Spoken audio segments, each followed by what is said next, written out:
जय हिंद साथियों, आप सभी का स्वागत है आपके अपने YouTube चैनल स्किल यात्रा में। आज की हम इस महत्वपूर्ण वीडियो में संविधान के भाग 5 को पढ़ने वाले हैं।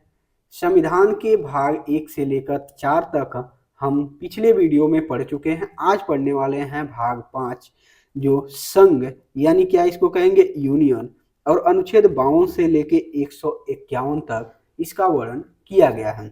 अगर वीडियो पे नए हैं तो कृपया वीडियो को लाइक कर दीजिए, और चैनल पर नए हैं तो चैनल को सब्सक्राइब करना मत भूलें।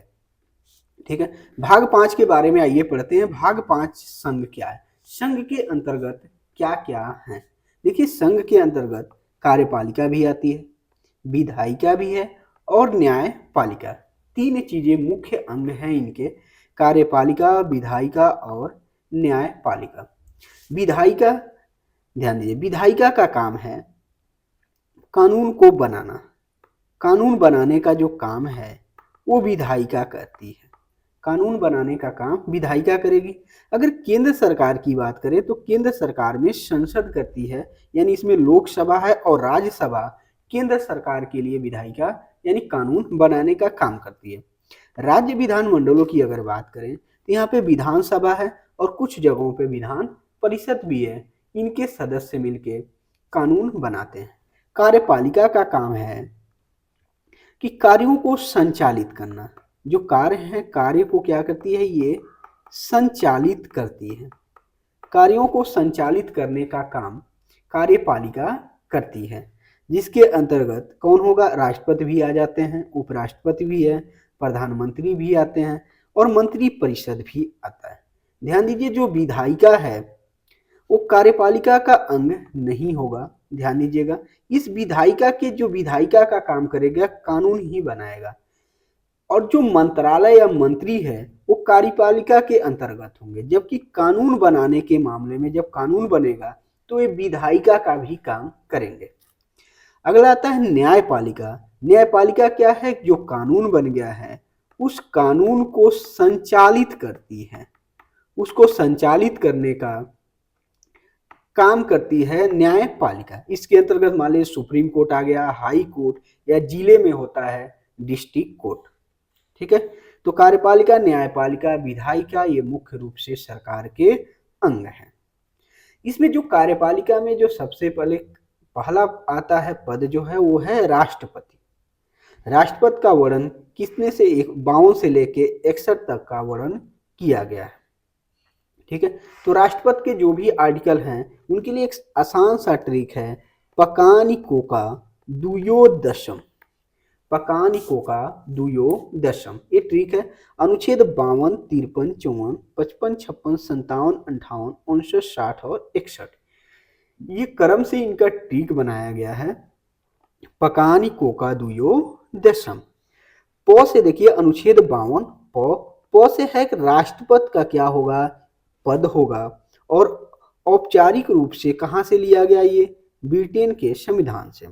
क से होगा कार्यपालिका का प्रधान होंगे, लेकिन औपचारिक रूप से होंगे, औपचारिक रूप से प्रधान होंगे। नी से निर्वाचन है, को से कोटा है, और का से कार्यकाल, ये 5 वर्ष के लिए होता है। अनुच्छेद 57 दिया है, दूसरे दोबारा निर्वाचन। राष्ट्रपति का दोबारा निर्वाचन भी हो सकता है। यो से योग्यता है, द से दशाएं या शर्त, स से शपथ है, और म से महाभियोग है।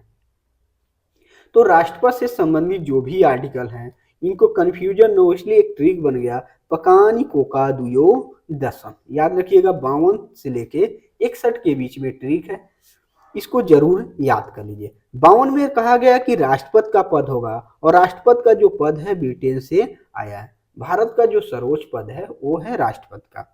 अगला अनुच्छेद 53 में ये कहा गया है कि जो कार्यपालिका का औपचारिक प्रधान होगा वो राष्ट्रपति होंगे, अर्थात जितने भी काम होंगे वो राष्ट्रपति के हस्ताक्षर के बाद किए जाएंगे। सारी संधियां, सारे जो भी कार्य होंगे राष्ट्रपति के नाम से होंगे। जो कार्यपालिका का वास्तविक प्रधान होता है, जो वास्तव में कार्यपालिका का कार्य करता है, वो प्रधानमंत्री होते हैं, और उनके बाद अन्य मंत्री होंगे। जो भी अन्य मंत्री होंगे कार्यपालिका के, ये सभी आएंगे। जितने मंत्रालय हैं ये कार्यपालिका के अंतर्गत होंगे। देखिए, अगर कोई सांसद है तो जरूरी नहीं है वो कार्यपालिका का अंग, लेकिन उस सांसद कोई मंत्री है तो कार्यपालिका का अंग है। अगर मंत्री पद पर नहीं है तो विधायिका का अंग है। अनुच्छेद 54 में कहता है राष्ट्रपति का निर्वाचन होगा। कैसे होगा? एकल संक्रमणीय होगा। एकल संक्रमणीय होगा और किस आधार पर होगा? अनुपातिक पद्धति पर होता है और अप्रत्यक्ष रूप से होता है। देखिए, जो राष्ट्रपति का होता है किसी एक को वोट नहीं देना होता है, वरीयता क्रम में रखना होता है। वरीयता क्रम में वोट देना होता है और जितने प्रत्याशी होंगे सबको देना होता है। तो इसके आधार पे ये होता है कौन किस स्थान पे है, उसके आधार पे इनका होता है। जैसे मान लीजिए ए प्रत्याशी है, बी है, सी है, डी। कोई व्यक्ति आया, ए को पहले प्रायोरिटी पे रखा, बी को चौथे पे, सी के तीसरे पे और डी को तीसरे पे। कोई दूसरा व्यक्ति आया, ए को रखा 1 पे, बी को रखा 2 पे, सी को रखा 3 पे और डी को रखा 4 पे। अगर ऐसे सबको वोट वरीयता क्रम में देना होता है, जो सबसे बार पहली बार आता है उसको क्या होता है? वो चुना जाता है। अगर मान लीजिए गणना में दोनों बराबर हो जाएं, तब दूसरे चरण की गणना होगी कि दूसरे स्थान पर कौन है। पहली बार द्वितीय चरण की जो गणना हुई थी बीबी गिरी के समय हुई थी। द्वितीय चरण की गणना हुई थी।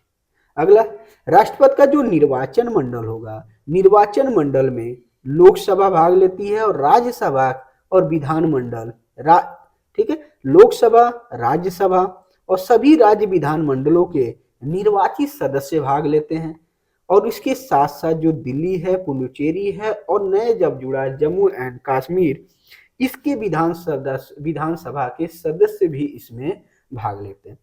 लोकसभा में 200% में, लोकसभा में ध्यान दें 543 सदस्य और राज्यसभा के 233 सदस्य इसमें भाग लेते हैं। 12 तो मनोनीत होते हैं और भारत के जितने भी राज्यों की विधानसभाएं हैं इनके भी सभी निर्वाचित सदस्य भाग लेते हैं। देखिए, 69वां संविधान संशोधन 1991 में प्रावधान किया गया कि दिल्ली और पुडुचेरी का क्या कर दिया जाए? विधानसभा का गठन कर दिया जाए। और 70 संविधान जो संशोधन हुआ 1992 में, उसके तहत राष्ट्रपति के निर्वाचन मंडल में इसको शामिल कर दिया गया कि राष्ट्रपति के चुनाव में ये भाग लेंगे। अनुच्छेद 55 कहता है कि इसमें राष्ट्रपति का क्या है? कोटा। देखिए, राष्ट्रपति का बस कोटा याद रखिएगा। कोटा एक ये है कि एक अच्छा वोट मिले, मतलब टोटल जितने वोट पड़े होते हैं, कुल कितने प्रत्याशी उसमें से जोड़ के भाग दे दिया जाता है और एक उसमें जोड़ दिया जाता है। एक मानक पैमाना है कि इतना वोट होना चाहिए। अनुच्छेद 56 कहता है कि इनमें राष्ट्रपति के कार्यकाल के बारे में बताया। राष्ट्रपति का कार्यकाल 5 वर्ष का होता है। यदि राष्ट्रपति का कार्यकाल 5 वर्ष होता है, यदि राष्ट्रपति का जो पद है 5 वर्ष से पहले किसी कारणवश अगर खाली हो जाए, किसी कारणवश अगर खाली हो जाता है, तो राष्ट्रपति जो उनके जगह निर्वाचित होंगे बचे हुए कार्यकाल के नहीं, जबकि पूरे 5 वर्ष के लिए निर्वाचित होंगे। पूरे कितने वर्ष के लिए होंगे? पूरे 5 वर्ष के लिए निर्वाचित होंगे। टोटल 5 वर्ष के लिए निर्वाचित होंगे। अगला, अनुच्छेद 57 ये कहता है कि इनके दोबारा निर्वाचन हो सकता है। अगर कोई राष्ट्रपति है दोबारा भी निर्वाचित हो सकती है। ऐसा कोई प्रावधान नहीं है कि राष्ट्रपति 1 बार या 2 बार चुने जाएंगे, जितनी बार चाहे उतनी बार चुने जा सकते हैं। जैसे राजेंद्र प्रसाद 2 बार चुने गए थे। अनुच्छेद 58 ये कहता है योग्यता। राष्ट्रपति बनने के लिए योग्यता क्या होनी चाहिए? वो भारत का नागरिक हो। पहला चीज क्या हो? वो भारत का नागरिक हो, 35 साल की आयु पूरा कर चुका हो और लोकसभा का सदस्य बनने की योग्यता रखता हो। ये 3 कंडीशन है। और एक चौथा कंडीशन मुख्य रूप से ये है कि उनके समर्थन 50 प्रस्तावक होने चाहिए और 50 अनुमोदक होने चाहिए। अनुच्छेद 59 ये कहता है कि राष्ट्रपति बनने के लिए शर्त है क्या? पहला चीज है कि पहला वो पागल और दिवालिया न हो। एक तो पागल न हो, उससे आय से ज्यादा संपत्ति लोन न हो, यानी उसकी सारी संपत्तियां समाप्त न हो, बहुत ज्यादा पैसा न लिया हो, जिसको दिवालिया घोषित कर दिया जाता है। लाभ के पद पर न हो, यानी लाभ के पद जो सरकारी नौकरी है, सरकारी नौकरी का जो पद है वो लाभ का पद माना जाता है। चौथा है कि तीसरा है कि संसद या विधानमंडल में किसी का सदस्य न हो। अगर वो सदस्य होते भी हैं तो शपथ से पहले त्यागपत्र देना होगा, अपने पद से त्यागपत्र देना होगा। अगर वो सांसद हैं, मंत्री हैं और विधायक हैं तो इसको लाभ का पद नहीं माना जाता है। अगला प्रश्न, अगला है अनुच्छेद 60।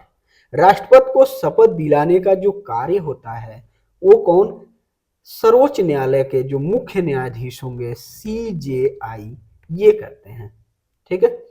अनुच्छेद 61 में है महाभियोग प्रक्रिया। महाभियोग प्रक्रिया क्या है कि ध्यान दीजिए, महाभियोग जो प्रक्रिया है इनको हटाने की प्रक्रिया है जो USA के संविधान से आया था, जो USA के संविधान से लाया गया था। ये होता क्या है, अगर राष्ट्रपति अपने पद का दुरुपयोग कर रहे हैं, इनको हटाने की प्रक्रिया है महाभियोग। ये महाभियोग जो शब्द है केवल राष्ट्रपति के लिए आया था, जबकि महाभियोग जैसी प्रक्रिया का प्रयोग अन्य पदों के लिए किया गया है। इसके लिए शर्त ये है कि अगर जिस भी सदन से, चाहे लोकसभा हो या राज्यसभा हो, जहां से भी अगर ये क्या है कि अगर महाभियोग प्रक्रिया लागू होता है, इसके 1/4 यानी 25% सदस्य अनुमोदित करेंगे। अनुमोदन मिलने के बाद वह सदन 2/3 बहुमत से महाभियोग को पारित करेगी। जब एक सदन महाभियोग पारित कर देता है तो उसे दूसरे सदन में भेजने से 14 दिन पहले राष्ट्रपति को सूचित किया जाता है। ठीक है, तब उसको इस प्रक्रिया दूसरे भी सदन में जाएगी और 2/3 बहुमत से पारित हो जाएगा, कुल सदस्यों का 2/3, तभी ये हो संभव है। तो राष्ट्रपति की शक्तियां, जो राष्ट्रपति के पास कौन सी कैसी कैसी शक्तियां हैं इनके बारे में देखते हैं। इसके पास है न्यायिक शक्ति। न्यायिक शक्ति का मतलब है अनुच्छेद 72 का अगर वो प्रयोग कर लें और किसी को इस क्षमादान की शक्ति है कि किसी की भी सजाओं को वो माफ कर सकते हैं। लेकिन उससे पहले राष्ट्रपति क्या करेगा, अपने मंत्रालय से या मंत्रिमंडल से सलाह लेंगे। ये 5 तरह की सजाओं को माफ कर सकते हैं। कौन कौन है? एक तो क्षमा है। जब राष्ट्रपति किसी भी सजा को पूरी तरह से माफ करता है तो उसे कहते हैं क्षमादान की शक्ति। वो फांसी की भी सजा रोक सकते हैं, सेना के कोड की भी सजा को माफ कर सकते हैं, सजा को कम भी कर सकते हैं, कठोर कारावास को आसान में भी बदल सकते हैं और फांसी की सजा को रोक भी सकते हैं। इतना पावर होता है, लेकिन हाँ नाम मात्र का होता है, मंत्रिमंडल के सलाह पे काम करते हैं। राष्ट्रपति वैसा ही जैसे खेत में पड़ा एक धोखा।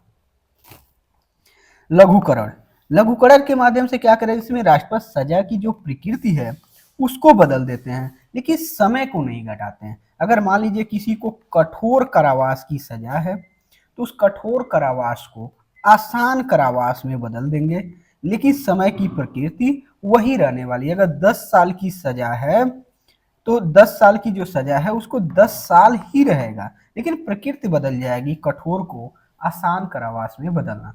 जैसे कोई व्यक्ति बीमार हो गया, कठोर कारावास की सजा, तो अपील की जाती है कि उससे हार्ड काम न कराया जाए। अगला है प्रतिहार, और प्रतिहार में राष्ट्रपति समय घटाते हैं किंतु प्रकृति नहीं। अगर 10 साल की कारावास की सजा है तो 5 साल कर सकते हैं, लेकिन कठोर कारावास है तो कठोर कारावास ही रहेगा, या सरल कारावास है तो यही रहेगा। अगला है विराम, किसी भी कैदी को स्वास्थ्य अगर उचित नहीं है तो उसकी सजा को राष्ट्रपति कुछ समय के लिए रोक लगा देते हैं, लेकिन जब वो ठीक हो जाता है तो फिर उस सजा को काटने आ जाता है। और लास्ट जो होता है वो होता है प्रविलंबन। राष्ट्रपति जब फांसी की सजा पर रोक लगा देते हैं उसको कहते हैं प्रविलंबन। जब फांसी की सजा पर रोक लगा दे तो राष्ट्रपति फांसी की सजा को माफ भी कर सकते हैं, घटा भी सकते हैं, प्रकृति भी बदल सकते हैं, रोक भी सकते हैं। ठीक है, देखिए राष्ट्रपति जो है सिविल कोड तथा सेना की जो कोर्ट की सजा है दोनों को माफ कर सकता है। क्या कर सकता है? माफ कर सकता है। राष्ट्रपति तीनों सेनाओं का प्रमुख होता है। ये थल सेना हो, वायुसेना हो या जल सेना हो, नौसेना जिसको कहते हैं नौसेना, तीनों सेनाओं के क्या होता है? प्रमुख होता है। यह भारत के राजदूत को भी विदेश में नियुक्त करते हैं तथा जो विदेशी राजदूत होते हैं उसको भी भारत में आने के लिए अनुमति कौन करता है? राष्ट्रपति, लेकिन मंत्रिमंडल के सलाह पर। राष्ट्रपति अपनी मर्जी से कुछ नहीं कर सकता, एक धोखे के समान है। राष्ट्रपति के पास आपातकालीन भी शक्तियां हैं, यानी आपातकाल अगर आता है तभी इसके पास शक्तियां। कौन? राष्ट्रीय आपात, जिसको हम भाग 18 में पढ़ेंगे। अनुच्छेद 352 के तहत है राष्ट्रीय आपात। जैसे कोई बाह्य आक्रमण आ जाए, सशस्त्र विद्रोह हो जाए, उस समय राष्ट्रीय आपात लगाया जाता है।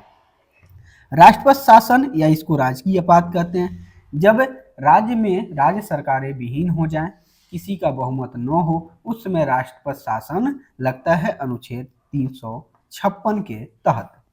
वित्तीय आपात क्या है? 360 के तहत वित्तीय आपात लगता है जब आर्थिक स्थिति में देश आ जाए, कोई विदेशी मुद्रा भंडार में पैसा न हो, तो उसमें क्या लगाते हैं? वित्तीय आपात लगाते हैं। एक बार रिवीजन कर देते हैं, पूरा क्या पूरा, ठीक है। पूरा क्या है?